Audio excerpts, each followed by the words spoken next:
Հարգելի հետևորդներ, ABC լուրերը ուղիղ եթերում սկսում է իր աշխատանքը, ես Գառնի Մութաֆյանն եմ, բարի առավոտ։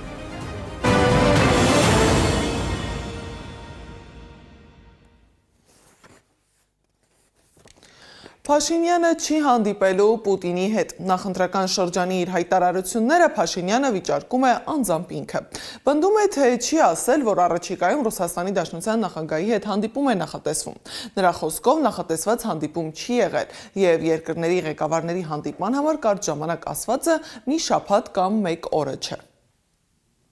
Առաջիկայում կլինեն շփումներ, չի եղել նշանակված։ Ձեր հայտարարությամբ պետք է ընտրություններից մոտ 1 շաբաթ հետո լիներ, ասել եք հունիսի 2-րդ կեսին։ Չէ, դա ուրիշ թեմայի մասին է եղել եւ դա համենայն դեպս առաջիկայում կլինի համոզված եմ հանդիպում։ Օգոստոսին կայանալիք է ԱՏՄ նիստի շրջանակներում։ Այնտեղ միջկառավարական խորհրդի նիստ է եւ վարչապետերն են մասնակցում, նախագահները չեն մասնակցում։ Կքննարկեք վարչապետի հետ այս պատժամիջոցների հարցը։ Պատժամիջոց բառը ճիշտ չի, պատժամիջոց չկա եւ չի կարող լինել, այլ թեմա կա, բնականաբար կքննարկենք։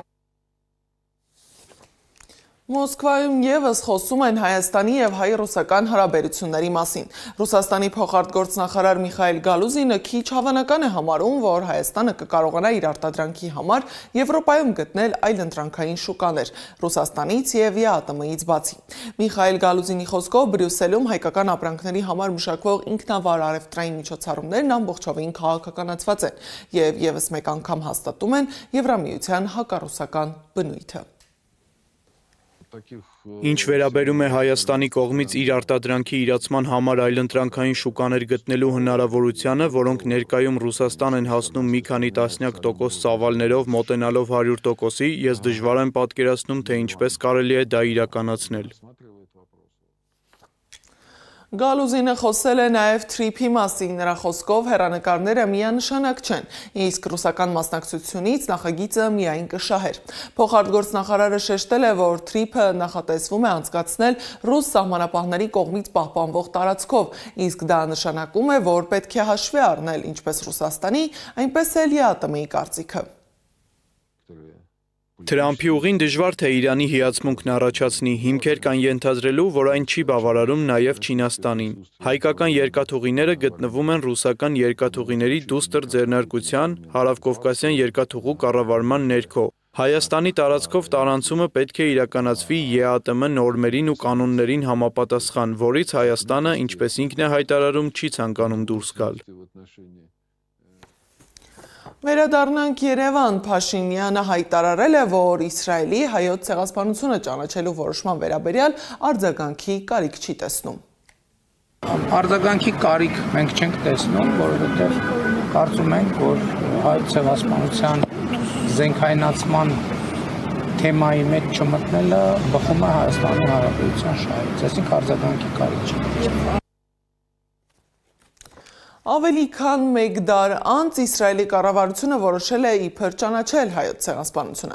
Սա անմիջապես կոշտ արձագանքի արժանացել Թուրքիայում եւ Ադրբեջանում։ Թուրքիան հայտարարել է, թե Իսրայելը պատմական թեման գործածում է քաղաքական նպատակներով, իսկ Բաքուն կոչ է արել վերանայել որոշումը։ Հարց է առաջանում, ինչու հենց հիմա։ Քաղաքագետ Ստեփան Դանիելյանի գնահատմամբ նման որոշումները մեծ քաղաքականության մեջ հազվադեպ են լինում զուտ արժեքային դրդապատճառներով։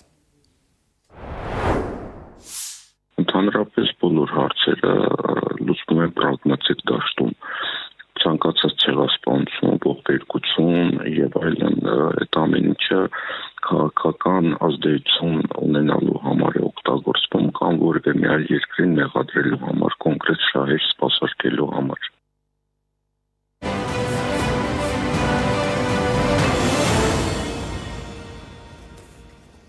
Ընտրությունից անցել է գրեթե 1 ամիս, բայց հետընտրական շրջանը չի հանդարտվում։ Սահմանադրական դատարանը այսօր եւս կշարունակի ընդդիմության դիմումների քննությունը, սակայն փակ ձևաչափով։ Հիշեցնեմ, որ արդեն 5 օր է բարձրագույն դատարանը քննում է 7 քաղաքական ուժերի դիմումները, որոնք պահանջում են անվավեր ճանաչել ընտրության արդյունքը։ Արդեն հայտնի է, թե ովքեր են քաղաքացիական պայմանագրի ազգային ժողովի փոխնախագահների թեկնածուները։ Այս պաշտոնի համար կառաջադրվեն ազգային ժողովի նախագահի ընտրությանը չհաջողած Հայկ Կոնջորյանը եւ ՔՊ փոխնախագահ Վահագն Ալեքսանյանը։ Մշտապես հանդես եմ գալիս շատ Բայց դուք պակեշ այդ եւ խոսույթի ջատագովներից եք, պարոն Ալեքսանյան, դուք եք քացով հարվածում Վահե Հակոբյանին, դուք Պարոն Կիրակոսյան, քացով հարվածը խոսույթի մաս չի կազմում։ Դուք չէիք վերբալ մարմնավաճառներ արտահայտությունը ձերը չէ։ Դուք չեք այդ վերբալ մարմնավաճառներ արտահայտությունը իմ կարծիքով շատ գրական եւ շատ տիպիկ բնութագրող արտահայտություն է կոնկրետ տեսակի մարդկանց համար։ Խորհրդարանի երկու փոխխոսնակների պաշտոններին հավակնում էին նաև եվրոպական ինտեգրման ու պետաիրավական հարցերի մշտական հանձնաժողովների նախագահներ Արման Եղոյանն ու Արուսյակ Ջուլհակյանը և պատգամավոր Ալխազ Ղազարյանը։ Հեցի ժամանակավոր կառավարիչ Ռոմանոս Պետրոսյանը հայտարարել է, որ հուլիսի կեսին հեցը կպետականացվի, որին կհաջորդի շուկայական արժեքի գնահատումն ու փոխհատուցումը։ Նրա խոսքով շատ վատթար եւ խեղված էներգահամակարգ են ժառանգել եւ մի կերպ են սպասարկում իրականացնում։ Մի կերպ սպասարկում իրականացնում ենք, միջև կապիտալ խոշոր ներդրումային ծրագրերը կյանքի կոչվեն եւ էներգահամակարգի վատթար վիճակը շեշտակորեն բարելավեն։ Պետությունն է ներդրում անելու թե մասնավորը։ Դա արդեն պետականացման վերջնական ավարտից հետո պարզ կլինի վերամասնավորեցման դեպքում մասնավորը, պետականացված մնալու դեպքում պետությունը գուցե կոնցեսիոն կառավարման տվի եւ կոնցեսորը նաեւ ներդրում արվի։ Դա քննարկում մասնավորների հետ։ Այս պահին չէ, այս պահին նման քննարկում չկա։ Օգոստոսի 2-ից իշխող ուժն այլևս չի ունենալու սահմանադրական մեծամասնություն, սակայն մինչ այդ կառավարության նախաձեռնությամբ հուլիսի 2-ին ազգային ժողովի արտահերթ նիստ է հրավիրվում օրակարգում 43 հարց։ Այդ թվում ընտրական օրենսգրքի, հանրաքվեի մասին օրենքի, ազգային ժողովի կանոնակարգի երկու առանձին նախագծեր, որոնցից մեկը վերաբերում էր նաև ինքնավար մարմինների անդամների ընտրությանը, մինչև պաշտոնի թափուր դառնալը։ Ըստ այդ նախագծի հանրապետությունից մոտ 160 օր բացակայելու դեպքում Հայաստանի Հանրապետության քաղաքացին զրկվում է ընտրելու իրավունքից։ Նախագիծը մեկնաբանել է ընդդիմադիր պատգամավորը։ Լսենք։ Դա հայտարարություն է, դա մարդու հիմնարար ազատությունների սահմանափակում։ Ինչ հիմքով, ինչու։ Պատկերացրեք, ես 5 տարի ապրում եմ Հայաստանում, աշխատում եմ, համալսարանում դարս եմ տալիս, հանկարծ ընտրություններից առաջ 160 օրով գնում եմ ինչ-որ մի համալսարան, ենթադրենք Օքսֆորդի համալսարան, հետազոտություն անելու եւ ընտրություններից մի շաբաթ առաջ գալիս եմ Հայաստան։ Ինչ տրամաբանությամբ են իրանք զրկում ինձ քվեարկելու իրավունքից։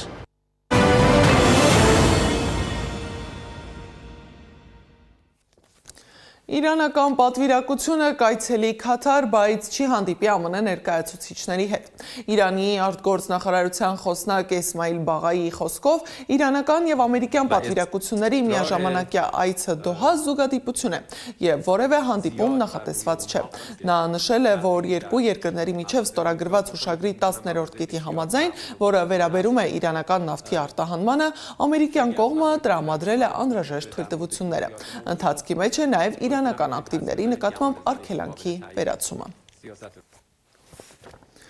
Ամերիկյան պատվիրակությունը մեկնում է ևս Քաթար, Թրամփի խոսքով իրենց համար ամեն ինչ շատ լավ է ընթանում։ Դոհայում կայանալիք հանդիպումը կարող է կարևոր լինել կամ չլինել, բայց ռազմական առումով իրենք հաղթում են։